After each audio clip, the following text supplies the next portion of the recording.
Hello all, it's Christian back with another What Is This Weapon? And today we have a rare beastie, or rather a few of them. This is the Victory Arms MC5. Now, for those of you in the know, you might be aware that one of these went for sale at auction in 2013, along with some really cool promotional material relating to the Victory Arms company. None of these are that one. These are actually some of the leftovers that were scooped up in 1997 after the handgun amnesty. So this story goes back to the 1980s, at a time when the British handgun industry had essentially withered up. Webley revolvers were no longer in vogue, especially after the British military in the 1950s moved on to the Browning High Power as their standard service sidearm. And then of course you have hugely popular designs from abroad, such as that High Power, or indeed in 1980 we start to see the Glocks coming out. And this was one of a number of attempts to kickstart a new British handgun manufacturing industry. And you've seen some of these examples already before. There was the Webley Urek that Jonathan did a video on a while back. This falls into a loosely similar vein of designs and concepts. So what is the big appeal for this, and what were they really going for? Well, quite handily, we happen to have a copy of the sales leaflet, which tells us exactly that.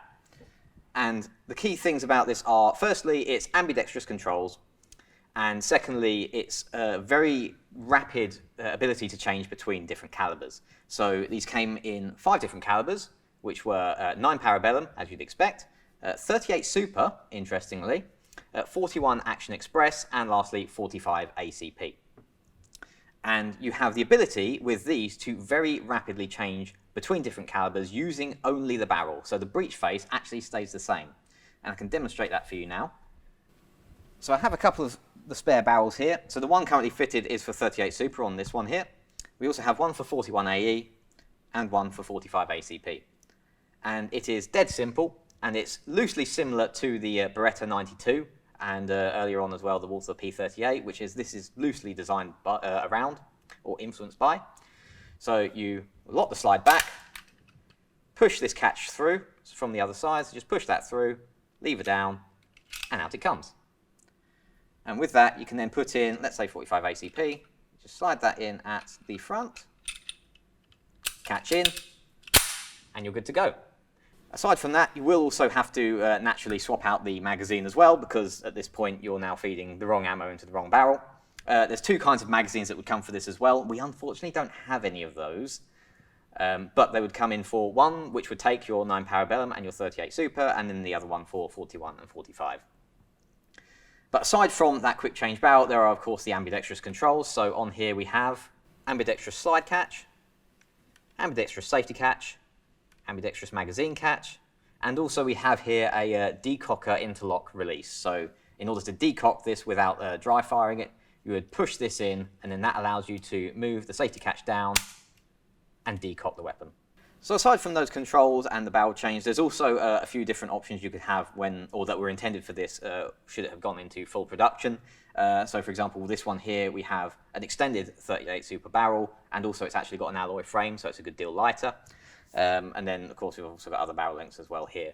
So it was designed to be quite customizable, and it seems to have been really intended to be a target pistol mainly. But it never really went anywhere. So this, of course, these are all dated. So we've got some, these are all dated 1988, these particular ones, which is the tail end of where things ended up. And so serial number 26, which is the one that went for auction, that's also dated at this point. And yeah, they never really seem to have sold particularly well. The design was then acquired by Magnum Research, so you may recognize them as being an American company who also put their names over the Desert Eagle as well. So they seem to quite like these sort of big, bulky designs, which this really is. But it is quite heavy, especially if you get the steel frame, so that might have been one of the reasons why this wasn't hugely popular. But one of the interesting things that we also have alongside these 3 beautiful production or early production models is we actually have some of the prototypes as well. And I can start looking at those here, first with serial number 1. Now unfortunately this one is actually incomplete, so it doesn't have the safety catch, the hammer is free to move, and we don't have the extractor as well. But what's interesting about the prototypes that we do have is that we can actually see the development team behind this actually picking up or actively working out where they want things to go and what design features they want to include. So this number 1 is dated 1986. And in terms of the barrel release, which seems to be the main thing that they were working on, this one has a spring catch here in the front edge of the trigger guard. So you push that in, that lets you pull the front of the trigger guard down, and that releases the barrel. Although on this one it's a little bit tricky because they haven't actually added on a slide lock yet. Then we get on to serial number 2, where they've basically done the same thing again, and now we're into 1987. And so we have that same spring catch, but this time around it's a little bit better executed, and actually the finish on this is quite nice indeed. It's very slick, especially the bluing on this barrel.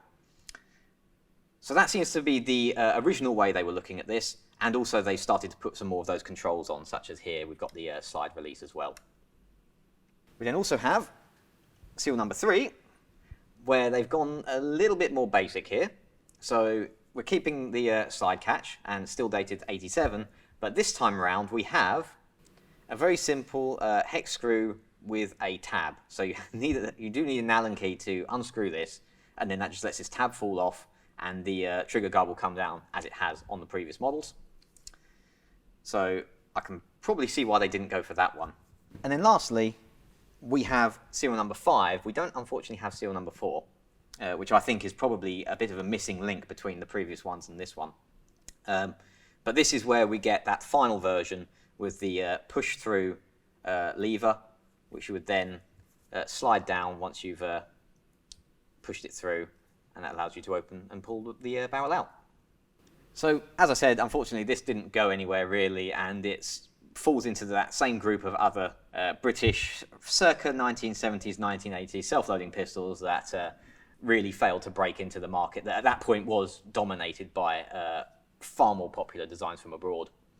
But that is unfortunately about all we really know about these. They just happen to be there in the pile, so to speak, of firearms that have come through here.